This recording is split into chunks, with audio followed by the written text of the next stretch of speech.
What is up, Gasser Nation and Nitro Unit? This episode, I wanted to tell you guys about a little incident that happened, and to this day, I still and Dad still keep the little video clip of on our phones, because you have somebody just come out of nowhere and be like, "Hey, aren't you that guy that split the 351 Windsor block engine in half in your car?" And so yeah, so they always want to see the video, so we keep it with us. So it's a Route 671 supercharger, blown, alcohol injected, and we're just setting that stuff, aluminum heads, real basic, like solid lift cam, like really small cam, not even a roller. Decided to actually build a 351 Windsor base stroker motor. So we got some good internals.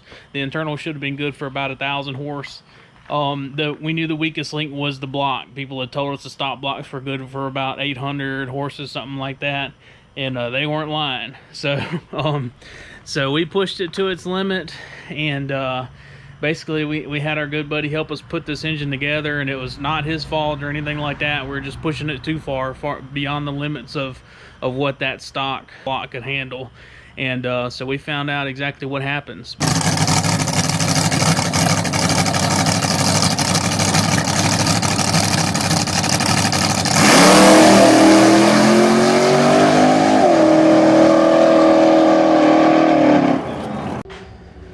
I was going to get you to recount the time whenever that block split in half or whatever that passed.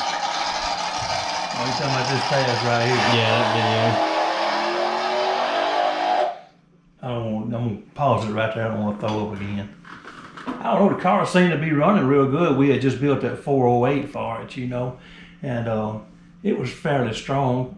And we had got a call out from Moonshine, one of the Street Outlaw guys. They think they were pretty bad, so Corey or Moonshine, he had a little G-body car. It was pretty fast, but I don't know what way to think they could beat me anyway. So we went down and squared off with Moonshine at the pad, and of course I beat him. But it was the first weekend, first passes on that little motor. You know, oil pressure, it always run about 60, 80 pounds of oil pressure, which was good. And but you hear a lot of stuff about Street Outlaws. It's all put on and scripted and stuff like that. No, my pass wasn't. All we had down there was the middle of the night, probably 2 o'clock in the morning. They had a flashlight laying in the road. I literally had no clue where the finish line was at. So whenever they give us the light to go, I let Misfit hang out. Little 408 was screaming, and I just held it till it wouldn't go anymore. Of course, we won the race and had a good time. That was another chapter. It was really a good time that night with them guys. But I noticed after that, the oil pressure on the motor kind of wanted to fluctuate a little bit. I didn't think a whole lot about it because it had been a new motor, and I said, well, maybe it's just kind of breaking in. So I think it's the following weekend or something. We take it over. It's like the next weekend. But I also think, you remember that night you did like a 500-foot burnout too on the street. Oh yeah, and it turned up I don't know how many RPMs, but it was a fair amount. Yeah. I'm afraid that might actually been what hurt that motor, but I don't know. I mean, it was still running good after that. It very well could have been. I said, well, if I happen to lose, Moonshine happens to beat me, I'm going to at least get on TV with a burnout. So I did hang one of them out. I like doing that anyway. So, but it backed up and sounded good, cleaned out. It left the line good. And, you know, whenever they give us a light, I didn't see Moonshine anymore, but he was right there at me. I just couldn't quite see him. He was right there, but it was a good close race. And then, so we went to Atmore the following weekend, and that's where let you make a pass in it. You made the first pass you ever made in it. Anyway, I got in it the next pass and did a burnout and everything felt real good. The car was on a good, strong pass, as good as it's been. And I know it was right before the finish line, it just felt like it was putting on brakes. It felt like something just grabbed it about twice, and then it just broke loose. My immediate thought was the drive shaft come out of it, you know, but it was maybe 100 feet before the finish line. And the vibration was just unreal in the car. I was expecting the windows to come out of it, but anyway, then about that time I seen all the smoke, oil hit the windshield. My next immediate thought, you always say, well, get off the track, get off the side of the track, you know, don't oil the track down. No, I'm trying to get in the center because this thing was skating around. There was oil under. I didn't want to hit anything. Yeah, and it had a diaper on it too. Well, we had a diaper on it, but it just blew out all over the header, so the top of the diapers. But, you know, diapers are fine if it comes out the bottom end, but we didn't realize what had happened at that time. So you know, whenever I turned off the other end out there, it was literally still running. I killed the thing, pulled over to the side and killed it, and got out. I just seen everything was covered with oil, so I didn't really know what had happened. I guess it was lucky it didn't catch on fire, because most of the oil went out above the diaper. Of course, we loaded that junk up and brought it back home. Got out and started pulling it apart, and I just, you know, I seen my enderly timing, my aluminum timing cover, it was even split. The ears were broke off the timing cover. I thought, well, God dog. Okay guys, so I was also able to dig the little timing cover out of the pile. It's a pretty little timing cover. You can see it just broke the top ears off of it and tore those two bolt grommets out. Broke those ears off. Like I said, I have photos of it, you know, while it was still in the car. You could see that the timing cover was broken. It didn't break the intake manifold or anything, but it was definitely trying to split apart for sure.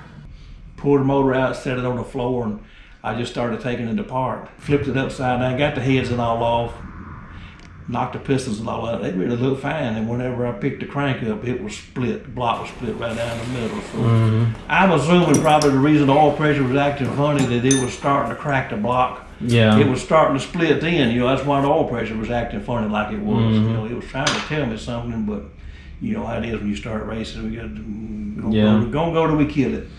We killed it. It's dead.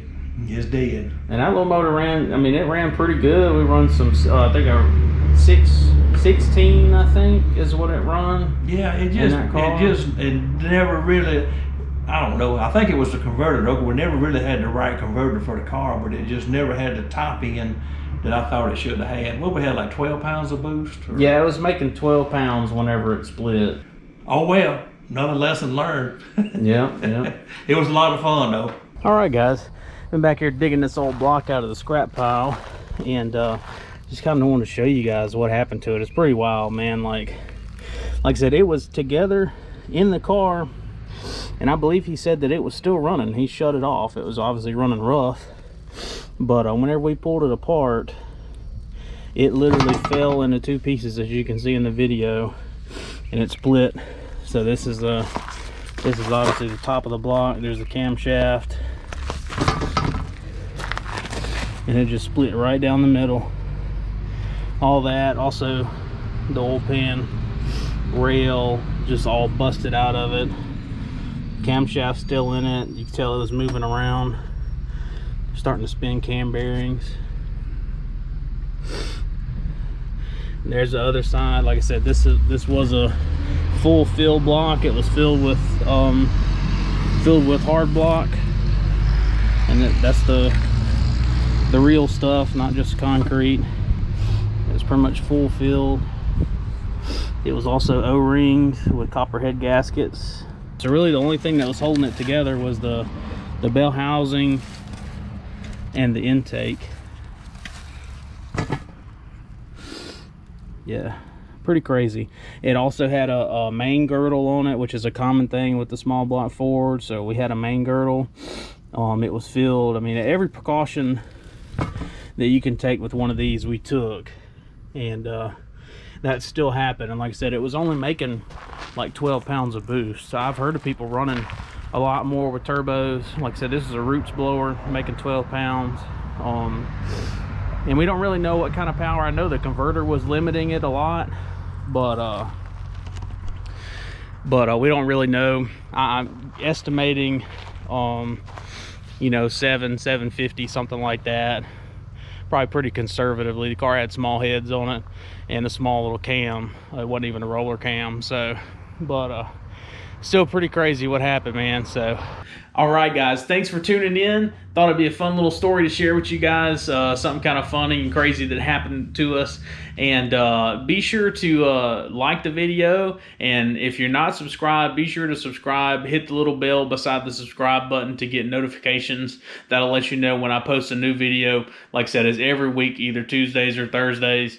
And yeah, drop a comment if you have any questions or comments or anything like that. Love chatting with you guys, and we'll see you next week with something new.